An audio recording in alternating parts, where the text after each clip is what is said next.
आपको और आपके साथ मैं हूं स्मिता रशाल। अगर महंगा हो गया है पेट्रोल तो फिर बैटरी वाली गाड़ी ऑप्शन है आपके पास। ऐसा हम नहीं कह रहे बल्कि ऐसा कहा है सीएम नीतीश कुमार ने। दरअसल पूरे देश में पेट्रोल और डीजल की कीमतें आसमान छू रही हैं। कहीं कहीं तो पेट्रोल की कीमत 100 रुपए प्रति लीटर के पार पहुंच गई है। बिहार भी इससे अछूता नहीं है। यहां भी पेट्रोल की कीमत 100 रुपए प्रति लीटर के मुहाने पर दस्तक दे रही है। ऐसे में पेट्रोल डीजल की कीमतों को लेकर विपक्ष जहां हमलावर है तो वहीं मुख्यमंत्री नीतीश कुमार ने भी बढ़ती कीमतों पर चिंता जताई है। हालांकि इसका हल निकालने के लिए मुख्यमंत्री ने लोगों से बैटरी चालित गाड़ियों के इस्तेमाल की अपील की है। उन्होंने बैटरी चालित गाड़ियों को पर्यावरण के अनुकूल भी बताया। उन्होंने कहा कि डीजल या पेट्रोल के वाहनों से प्रदूषण भी होता है, इसलिए जरूरी है, ये उनकी तरफ से अपील है कि आप बैटरी वाले वाहन का इस्तेमाल करें।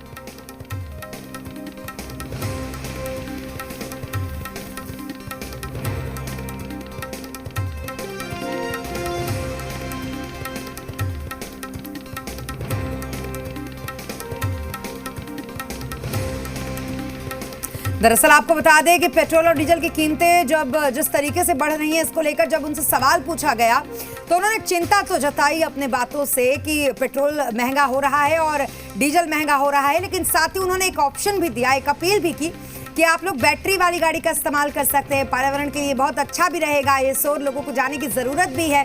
तो ये एक अपील भी उन्होंने दी है कि पेट्रोल की चिंता छोड़कर बैटरी की गाड़ी का इस्तेमाल करो। पेट्रोल का जो दाम है वो तो अपने आप में बढ़ रहा ही है, जो चिंता का विषय है।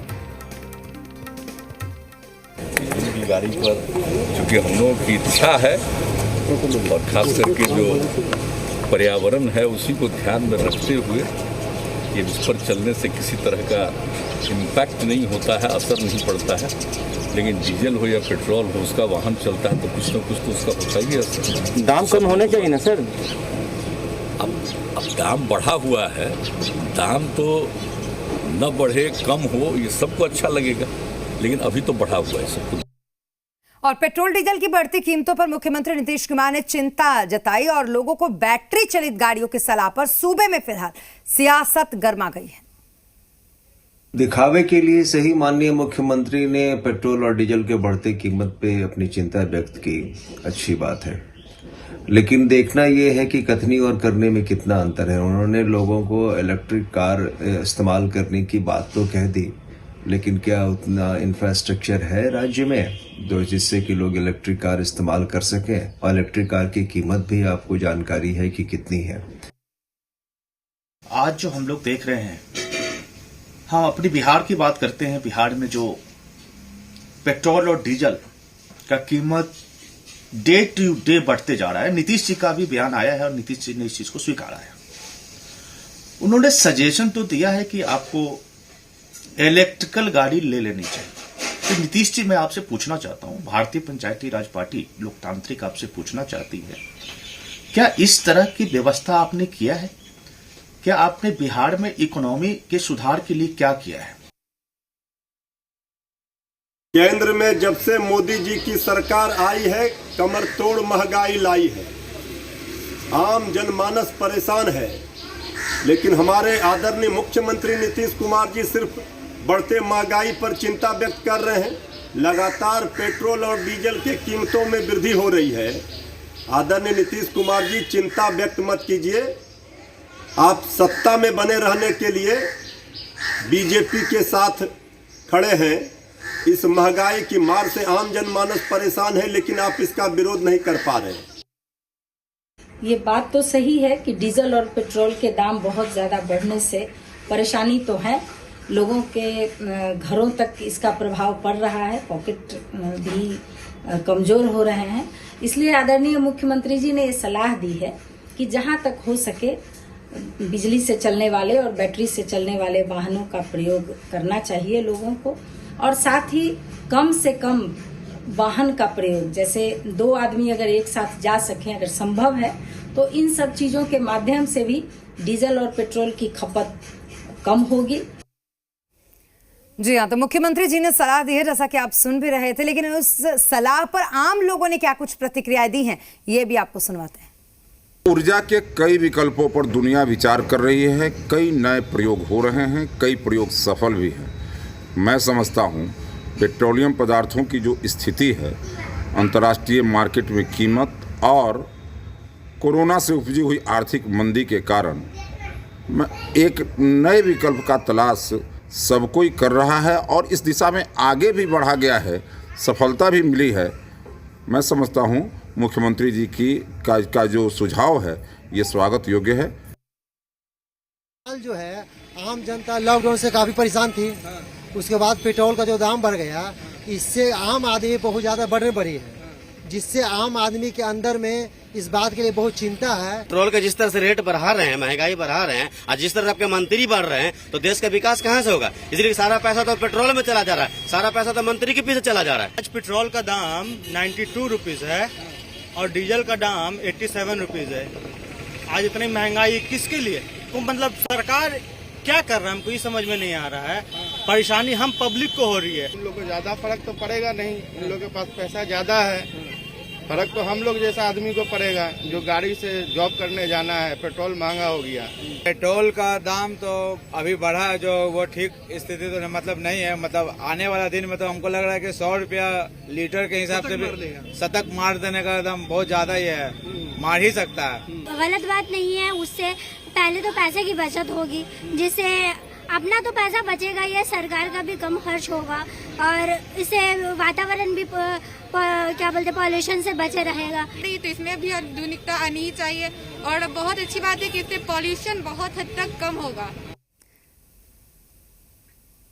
जी हाँ, तो हमने लोगों की प्रतिक्रियाएं भी आपको सुना दी। हमारे संवाददाता आशुतोष हमारे साथ जुड़ गए हैं। आशुतोष, कल भी हमने इस बारे में चर्चा की थी और आज फिर इस बात को समझना होगा कि अब जनता बहुत जागरूक हो गई है। सोशल मीडिया के ज़माने में सबके पास सूचना तंत्र के रूप में मोबाइल मौजूद है। उसको पता है कि बैटरी वाली गाड़ी चला के वो एक जगह से दूसरी जगह तो चला जाएगा, लेकिन अगर पेट्रोल और डीजल महंगा होता है तो उसके सारे सामान, चाहे वो किचन में इस्तेमाल करने वाला हो, चाहे वो हर जगह इस्तेमाल करने वाले जो सामान होते हैं, वो सब भी महंगे हो जाएंगे।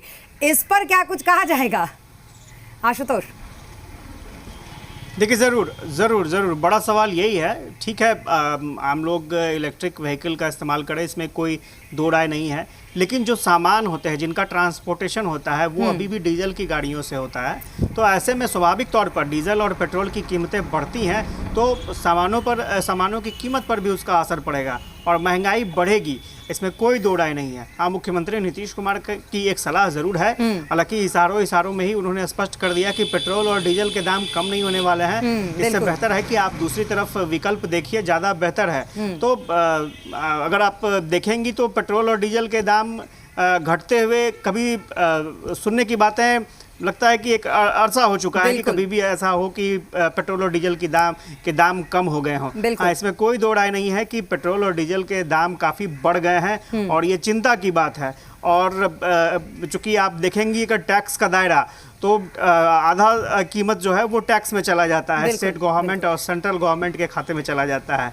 तो स्वाभाविक तौर पर अगर राहत देने की बात आएगी तो सेंट्रल गवर्नमेंट और स्टेट गवर्नमेंट कुछ फैसला ले सकती है, लेकिन फिलहाल जो परिस्थितियां हैं, चूंकि इसी टैक्स के जरिए डेवलपमेंट का भी काम होना है और चूंकि आपने देखा होगा कि बीते एक साल में जो परिस्थितियां रही हैं, सरकार ने सिर्फ पैसे दिए हैं कोरोना के नाम पर, आय का कोई साधन रहा नहीं, बहुत ज़्यादा नुकसान हुआ है। तो ऐसे में फिलहाल लोगों को ये झेलना पड़ेगा पेट्रोल और डीजल की जो कीमत है। और इस बीच ये भी हमने देखा था आशुतोष कि बजट में जब सेस लगाया गया था पेट्रोल डीजल पर, तो इसको साफ किया गया था सरकार के द्वारा कि आप इससे घबराए नहीं, ये आपके ऊपर डायरेक्ट आने वाला चार्ज नहीं है, बल्कि ये जो कंपनीज होंगी उनके ऊपर ये सेस लगाया जाएगा। बहरहाल कान इधर से पकड़े या उधर से पकड़े, पकड़ना तो कान ही है।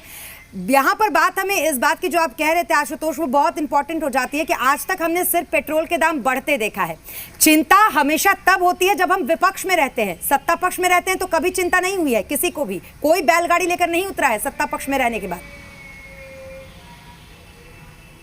देखिए ज़रूर, और ये स्वाभाविक चीज़ है कि आप विपक्ष में रहते हैं तो सवाल खड़े करते हैं, लेकिन नीतीश कुमार ने साफ तौर पर यह भी कहा, चिंता जताई है और वो चूंकि एनडीए के पार्ट है वो इस पर ज़्यादा खुलकर नहीं बोल सकते हैं, लेकिन इशारों में बहुत चीज़ें उन्होंने स्पष्ट कर दी हैं और इसमें कोई दो राय नहीं है कि ठीक है, वैकल्पिक स्रोत पर ज़रूर विचार करना चाहिए, लेकिन आम पब्लिक को महंगाई से कैसे राहत मिले ये एक बड़ा सवाल है और इलेक्ट्रिक व्हीकल महंगाई को रोक पाने में एक बड़ा कारगर कदम होगा, ये मुझे नहीं लगता है, क्योंकि फिलहाल जो परिस्थितियां हैं, जो इंफ्रास्ट्रक्चर है उसके मुताबिक अगर आप इलेक्ट्रिक व्हीकल करते भी हैं तो सिर्फ मोटरसाइकिल और बाइक के इलेक्ट्रिक व्हीकल से काम नहीं चलेगा।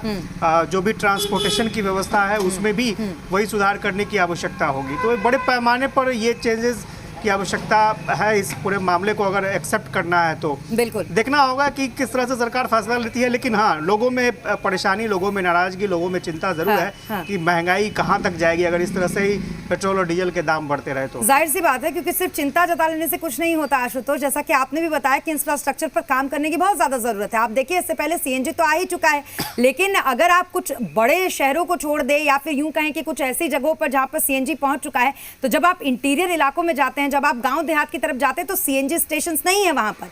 तो अभी तक जिस देश में सीएनजी की पूरी उस तरीके से 100% हम कह सके व्यवस्था नहीं है, तो अभी तो बैटरी वाली गाड़ियों को आना है, अभी तो बैटरी के स्टेशन लगने हैं, अभी तो हम ये कह सकते हैं कि दूर की कौड़ी है।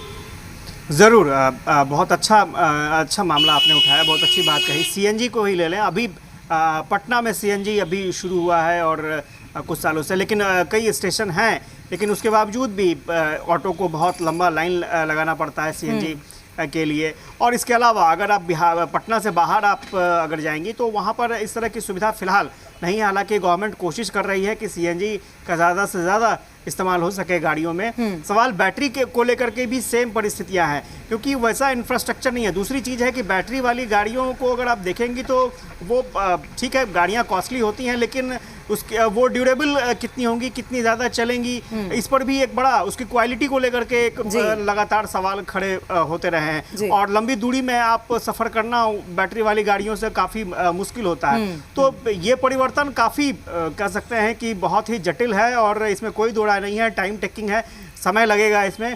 लेकिन फिलहाल लोगों को हर दिन के लिए राहत चाहिए। हर दिन अलग अलग तरह से अगर टैक्स आता है या फिर हर दिन आप देखेंगे कि 4 से 5 दिनों में पेट्रोल डीजल की कीमतें बढ़ जाती हैं, तो आम लोगों पर बोझ पड़ेगा और लोग इस बात को भली भांति समझ रहे हैं। क्योंकि ठीक है, लेकिन जब आप सवाल पूछेंगे आशुतोष तो आपसे कहा जाएगा कि बाइक लेने अगर आना है आपको मेरी, तो आप क्यों नहीं बैटरी वाले गाड़ी से आते हैं, आप क्यों पेट्रोल जलाकर अपना आते हैं। बचाइए थोड़ा पेट्रोल, देश का भी और अपना भी, और पैसे भी आपके बचेंगे। बहरहाल बहुत